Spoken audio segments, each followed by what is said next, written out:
তো তোমরা প্রথমে এই ভিডিওটা দেখো, তারপর আমি কিছু বলছি তোমাদেরকে। क्या ये मेरा शहर है और यहाँ हर किसी का एक बॉम्बे ड्रीम है। ये है मेरा बॉम्बे ड्रीम। समोरदा मेरे कानों में था ईयरफोन और दिल में था एक ड्रीम। मेरी आंखें नहीं थी खोली जब तक कैसे आती नींद, तब असली नहीं थे जूते और फिटिंग नहीं थी जीन।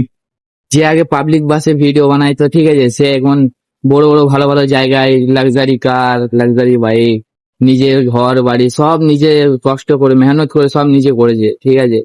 তো তোমাদের আমি একটা কথাই বলবো যে তোমরা পারো তাহলে তোমরা ভিডিও বানাও, ইউটিউবে আপলোড করো, ঠিক আছে। আমরা তো আমরা পড়াশোনা করি নাই, পড়াশোনা করেছি করি নাই কেন, কিন্তু আমরা যা পড়েছি আমাদের চাকরিতে পড়ার কোনো নাই, আশাই নাই। আর তুমি ধরো যদি চাকরি করেও থাকো, ঠিক আছে, তোমার মাসে ধরো তোমার 1 লাখ টাকা যদি হয় চাকরি করে, 1 লাখ টাকা মাইনে যদি হয়, তাহলে তোমার একটি থার কিনতে মিনিমাম তোমার 20 লাখ টাকা। একটা থারের দাম হচ্ছে 20 লাখ টাকা, ঠিক আছে। তাহলে তোমার 20 মাস কাজ করতে হবে, তুমি তোমার একটা থার কিনতে পারবে।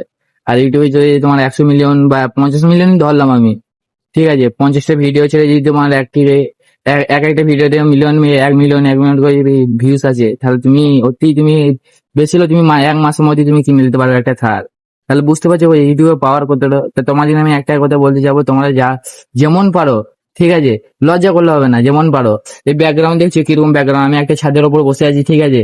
তো এই ব্যাকগ্রাউন্ড, ক্যামেরা কোয়ালিটি, এইগুলোর দিকে ধ্যান দিলে হবে না গো।